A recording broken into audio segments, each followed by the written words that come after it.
ఓం శ్రీ సాయినాథాయ నమః. శ్రీ సాయి సచ్చరిత్రము 4వ అధ్యాయం. యోగేశ్వరుల కర్తవ్యము, పవిత్ర షిరిడి క్షేత్రము, సాయిబాబా రూపురేఖలు, గౌలీబువ అభిప్రాయం, విఠల దేవుడిగా దర్శనమిచ్చుట, భగవంతరావు క్షీరసాగరుని కథ, ప్రయాగ క్షేత్రంలో దాసగను స్నానం, బాబా అయ్యోని సంభవుడు, షిరిడి మొట్టమొదటి ప్రవేశించుట, 3 వసతి గృహములు. చక్కగా నాతో పాటు మీరు కూడా చదివే ప్రయత్నం చేయండి. ఒకవేళ టెలికాస్టింగ్ గ్యాప్ ఏమైనా వచ్చినా మీరు ఆపకండి, కంటిన్యూగా చదువుకుంటూ వెళ్ళండి, మధ్యలో కలుపుకు వెళ్ళే ప్రయత్నం చేయండి. యోగేశ్వరుల కర్తవ్యం. భగవద్గీత 4వ అధ్యాయంలో 7-8 శ్లోకములందు శ్రీకృష్ణ పరమాత్ముడు ఇట్లు సెలవిచ్చి ఉన్నారు. ధర్మం నశించినప్పుడు, అధర్మము వృద్ధి పొందినప్పుడు నేను అవతరించెదను. సన్మార్గులను రక్షించుటకు, దుర్మార్గులను శిక్షించుటకు, ధర్మస్థాపన కొరకు యుగ యుగములందు అవతరించెదను. ఇదే భగవంతుని కర్తవ్య కర్మ. భగవంతుని ప్రతినిధులకు యోగులు, సన్యాసులు అవసరం వచ్చినప్పుడల్లా అవతరించి ఆ కర్తవ్యంను నిర్వర్తించెదరు.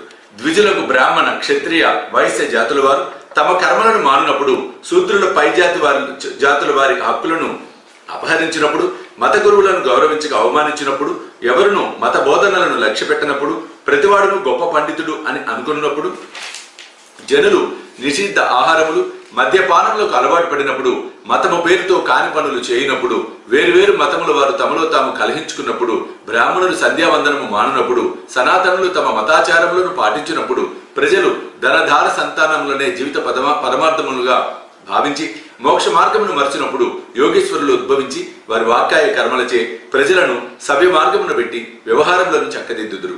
వారు దీపపు స్తంభముల వలె సహాయపడి మనము నడవవలసిన సన్మార్గమును, సత్ప్రవర్తనమును నిర్దేశించెదరు. ఈ విధముగానే నివృత్తి, జ్ఞానదేవు, ముక్తాబాయి, నామదేవు, జానాబాయి, గోరా, గోనాయి, ఏకనాథుడు, తుకారాం, నరహరి, నర్సీబాయ్, సజన్కసాయి, సావంతమాలి, రామదాసు మొదలగుగా గల యోగులను తదితరులు వేర్వేరు సమయములందు ఉద్భవించి మనకు సవ్యమైన మార్గమును చూపిరి. అట్లే సాయిబాబా కూడా సకాలమందు షిరిడి చేరేది. పవిత్ర షిరిడి క్షేత్రం అహ్మద్ నగర్ జిల్లాలోని గోదావరి నది ప్రాంతములు చాలా పుణ్యతమములు. ఏలన అచట అనేక యోగులు ఉద్భవించిరి, నివసించిరి. అట్టి వారిలో ముఖ్యులు శ్రీ జ్ఞానేశ్వర మహారాజ్. షిరిడి గ్రామం అహ్మద్ నగర్ జిల్లాలోని కోపర్గాం తాలూకాకు చెందినది. కోపర్గాం వద్ద గోదావరి దాటి షిరిడి పోవలను. నది దాటి 3 కోసులు పోయినచో నీమ్గాం వచ్చును. అతడికి షిరిడి కనిపించును. కృష్ణా తీరమందు గల గానగాపురము, నరసింహవాడి, ఔదుంబర్ మొదలగు గల పుణ్యక్షేత్రముల వలె షిరిడి కూడా గొప్ప పేరు కాంచినది. పండరిపురమునకు సమీపమున గల మంగళవేద యందు భక్తులకు దామాజీ, సజ్జనగడమునందు సమర్థ రామదాసు, నర్సోబాచివాడి యందు శ్రీ నరసింహ సరస్వతి స్వామివార్లు వర్ధిల్లినట్లే సాయినాథుడు షిరిడిలో వర్ధిల్లి దానిని పవిత్రమనుచెను. సాయిబాబా రూపురేఖలు. సాయిబాబా వలననే షిరిడి ప్రాముఖ్యము వహించినది. సాయిబాబా ఎట్టి వ్యక్తియో పరిశీలించదము. వారు కష్టతరమైన సంసారమును జయించిన వారు. శాంతియే వారి భూషణము. వారు జ్ఞానమూర్తులు, వైష్ణవ భక్తులకు ఇల్లు వంటి వారు.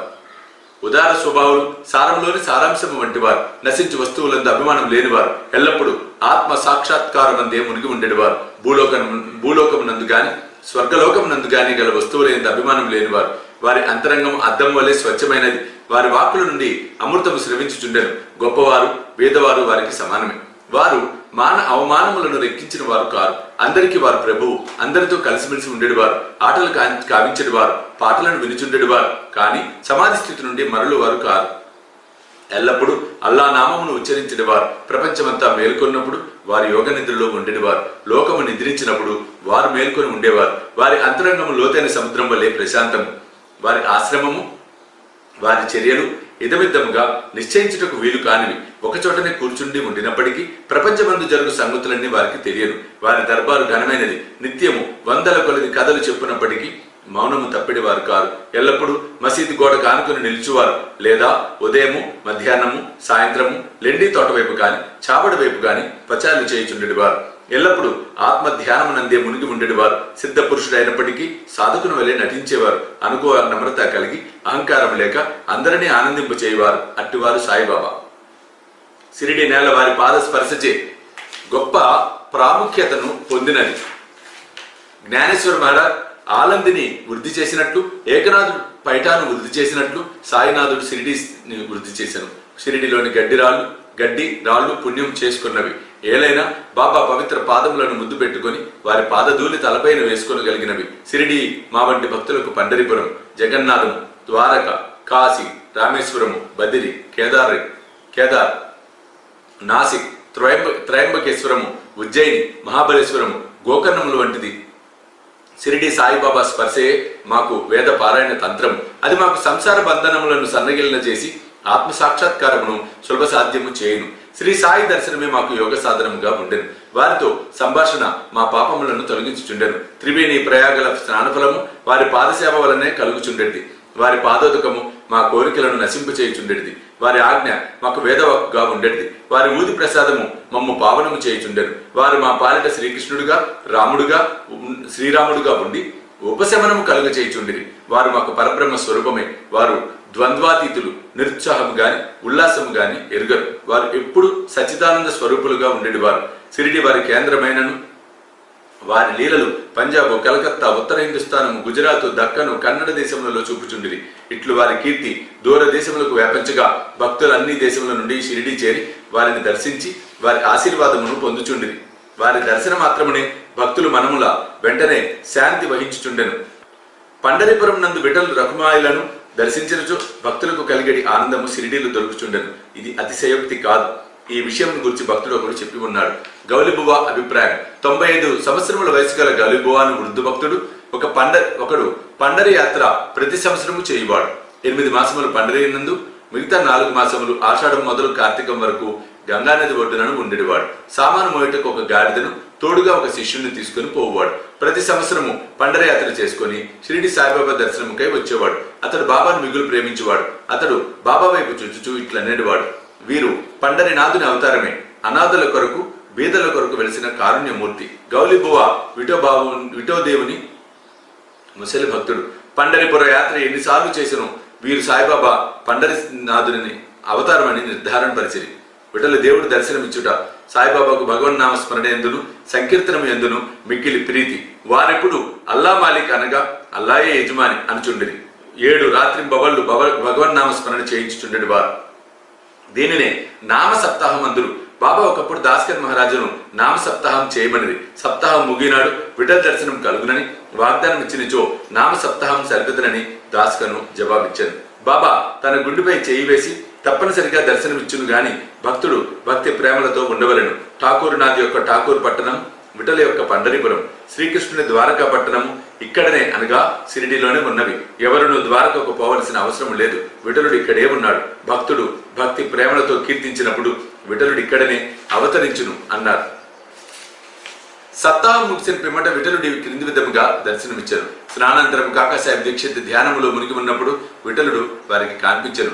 కాకా మధ్యాహ్న హారతి కొరకు బాబా వద్దకు పోగా తేట తెల్లముగా కాకాను బాబా ఇట్లనెను: విఠల పాటిలు వచ్చినాడు, నీవు వానిని చూచితివా? వాడు మిక్కిలి పారుబోతు. వానిని దృఢముగా పట్టుకొనుము. ఏమాత్రము అజాగ్రత్తగా ఉన్నను తప్పించుకొని పారిపోవును. ఇది ఉదయం జరిగాను. మధ్యాహ్నం ఎవడో పటములను అమ్మువాడు 25 నుంచి 30 విఠోబా చిత్రపటములను అమ్మకమునకు తెచ్చాను. ఆ పటము సరిగా కాకాసాహెబ్ ధ్యానములు చూచిన దృశ్యముతో పోలి ఉండెను. దీనిని చూచి బాబా మాటలు జ్ఞాపకమునకు తెచ్చుకొని కాకాసాహెబ్ ఆశ్చర్య ఆనందములలో మునిగారు. విఠోబా పటము ఒకటి కొని పూజా మందిరములో ఉంచుకున్నాను. భగవంతరావు క్షీరసాగరుని కథ. విఠల పూజల యందు బాబా ఎంత ప్రీతియో భగవంతరావు క్షీరసాగరుని కథలో విశదీకరింపబడినది. భగవంతరావు తండ్రి విఠోబా భక్తుడు. పండరిపురంనకు నియమంగా యాత్ర చేయుచుండేవాడు. ఇంటి వద్ద కూడా విఠోబా ప్రతిమ నుంచి దానిని పూజించేవాడు. అతడు మరణించిన పిమ్మట వారి కొడుకు పూజను, యాత్రను, శ్రాద్ధమును మానెను. భగవంతరావు షిరిడి వచ్చినప్పుడు బాబా వాని తండ్రిని జ్ఞప్తి తెచ్చుకొని, వీని తండ్రి నా స్నేహితుడు కాన వీడిని ఇచ్చటకు ఈడ్చుకొని వచ్చి తిని, వీడు నైవేద్యం ఎన్నడూ పెట్టలేదు.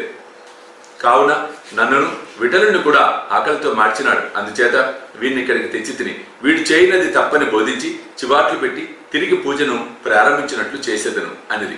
ప్రయాగ క్షేత్రంలో దాస్కను స్నానం. గంగానది అనునది గంగానది యమునా నది కలియు చోటునకు ప్రయాగ అని పేరు.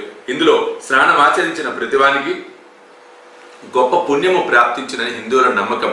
అందుచేతనే వేల కొలది భక్తులు అప్పుడు అతడికి పోయి స్నానం ఆడుతురు. దాస్కర్ కూడా ప్రయాగ పోయి అతడి సంగమంలో స్నానం చేయవలదని మనసును తలిచాను. బాబా వద్దకేగి అనుమతించమనను. అందుకు బాబా ఇట్లు జవాబిచ్చాను: అంత దూరం పోవలసిన అవసరం లేదు. మన ప్రయాగ ఇచ్చటనే కలదు. నా మాటలు విశ్వసింపు. ఇట్లా అనున్నంతలో ఆశ్చర్యములకు అన్నిటికంటే ఆశ్చర్యకరమైన వింత జరిగినది. దాస్కర్ మహారాజ్ బాబా పాదములపై శిరస్సు ఉంచిన వెంటనే బాబా 2 పాదముల బొటను వ్రేళ్ల నుండి గంగా యమున జలములు కాలువలుగా పారింది. ఈ చమత్కారంను చూచి దాస్కర్ ఆశ్చర్యచకితుడయ్యాడు. భక్తి ఆవేశములతో మైమరిచాడు. కన్నులు ఆనందాశ్రులతో నిండాయి. అతని హృదయంలో ఉప్పొంగిన కవితావేశం శ్రీ సాయి లీలా గాన రూపంలో పెళ్లిబుకినది. బాబా అయ్యోని సంభవుడు షిరిడి మొట్టమొదట ప్రవేశించుట. సాయిబాబా తల్లిదండ్రులను గురించి గాని, జన్మం గురించి గాని, జన్మస్థానం గురించి గాని ఎవరికి ఏమీ తెలియదు. ఎందరో పెక్కుసార్లు ఈ విషయం కనుగొనుటకు ప్రయత్నించిరి. పలుసార్లు ఈ విషయం బాబా ప్రశ్నించిరి కానీ ఎట్టి సమాధానం కాని సమాచారం కాని పొందకుండిరి. నామదేవు, కబీరు సామాన్య మానవుల వలె జన్మించి ఉండలేదు. ముత్యపు చిప్పలలో చిన్న పాపల వలె లభించిరి. నామదేవుడు భీమారథి నదీ తటమున గోనాయికి కనిపించను. కబీర్ భాగీరథి నదీ తటమున తమాలకు కనిపించను. అట్టిదే సాయి జన్మ వృత్తాంతం. భక్తుల కొరకు బాబా 16 ఏళ్ల బాలుడుగా షిరిడీలో వేప చెట్టు కింద అవతరించను. బాబా అప్పటికే బ్రహ్మజ్ఞానిగా కనిపించను.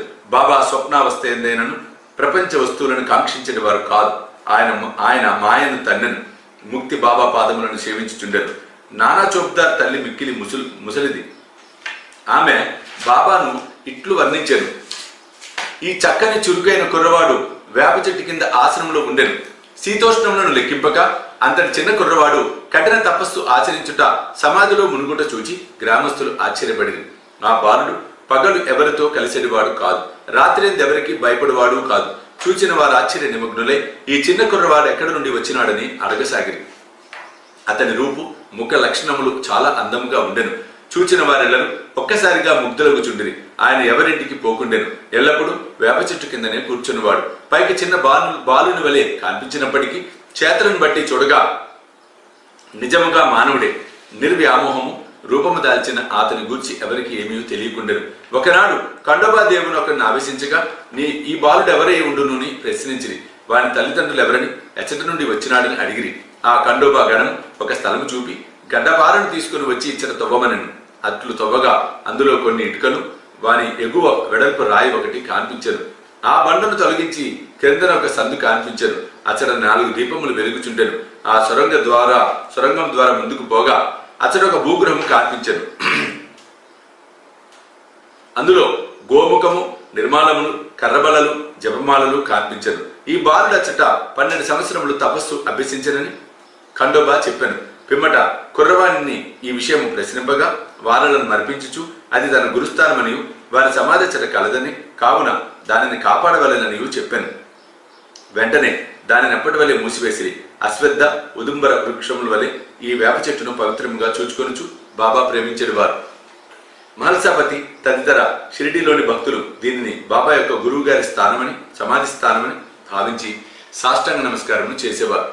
3 వసతి గృహములు, వేప చెట్టును, దాని చుట్టూ ఉన్న స్థలమును హరి వినాయక సాటే అనువాడు కొని సాటేవాడను ఒక పెద్ద వసతి గృహమును కట్టించారు. అప్పట్లో షిరిడీకి పోయిన భక్త మండలికి ఇది ఒక్కటే నివాస స్థలము. వేప చెట్టు చుట్టూ ఎత్తుగా అరుగు కట్టిరి, మెట్లు నిర్మించిరి. మెట్ల దిగువన ఒక గూడు వంటిది కలదు. భక్తుల మండపముపై ఉత్తరాభిముఖముగా కూర్చొనిదురు. ఎవరిచ్చట గురు శుక్రవారములు ధూపము వేయుదురో వారు బాబా కృప వల్ల సంతోషముగా ఉండెదరు. ఈ వాడ చాలా పురాతనమైనది కావున మరమ్మతుకు సిద్ధంగా ఉండెను. తగిన మార్పులు, మరమ్మతులు సంస్థానం వారు చేసిరి. కొన్ని సంవత్సరముల పిమ్మట దీక్షిత్ వాడాయను పేర ఇంకొక వసతి గృహం కట్టబడినది. న్యాయవాది అయిన కాకాసాహెబ్ దీక్షిత్ ఇంగ్లాండ్కు పోయాను. అతడు రైలు ప్రమాదంలో కాలు కుంటుపడను. అది ఎంత ప్రయత్నించినను బాగు కాలేదు. తన స్నేహితులకు నానాసాహెబ్ చాందోర్కర్ షిరిడి సాయిబాబాను దర్శించమని సలహా ఇచ్చాను. 1909వ సంవత్సరమున కాక షిరిడి పోయాను. బాబా దర్శన మాత్రమున అమితానంద భక్తుడై షిరిడీలో నివసించుటకు నిశ్చయించుకున్నాను. కాలు కుంటితనము కన్నను. తన మనసులోని కుంటితనము తీసివేయమని బాబాను ప్రార్థించాను. తన కొరకును ఇతర భక్తులకును పనికివచ్చినట్లుగా ఒక వాడను నిర్మించను. 10/12/1910వ తారీఖున ఈ వాడ కట్టుటకు పునాది వేసిరి. ఆనాడే 2 ముఖ్యమైన సంఘటనలు జరిగాను. దాదాసాహెబ్ కపర్దేకు తన ఇంటికి పోటుకు బాబా సమ్మతి దొరికెను. చావడిలో సేజహారతి ప్రారంభమయ్యాను. దీక్షిత్ వాడ పూర్తి కాగానే 1911వ సంవత్సరంలో శ్రీరామ నవమి సమయం నందు శాస్త్రోక్తకముగా గృహప్రవేశం జరిపిరి. తర్వాత కోటీశ్వరుడును నాగపూర్ నివాసియకు బూటి మరొక పెద్ద రాతి మేడను నిర్మించను. అతడు చాలా ద్రవ్యం దీని కొరకు వెచ్చించను. వెచ్చించిన ద్రవ్యమంతయు నిజమునకు సార్థకమయ్యను. ఏలన బాబా గారి భౌతిక శరీరం అందులో సమాధి చేయబడినది. దీనినే సమాధి మందిరం అందురు. ఈ స్థలంలో మొట్టమొదట పూల తోట ఉండెను. ఆ తోటలో బాబాయే తోటమాలిగా మొక్కలకు నీళ్లు పోయటం మొదలగునవి చేసేవారు. ఇట్లు 3 వాడలు కట్టబడెను. అంతకు ముందిచ్చట ఒక వసతి గృహం లేకుండెను. అన్నిటికంటే సాటేవాడ మొదటి రోజుల్లో అందరినీ చాలా ఉపకరించుచుండెను. ఇక్కడికి 4వ అధ్యాయం మనం సంపూర్ణం చేసుకుంటున్నాం. 4వ అధ్యాయం సంపూర్ణం. సద్గురు శ్రీ సాయినాథ అర్పణమస్తు. శుభం భవతు.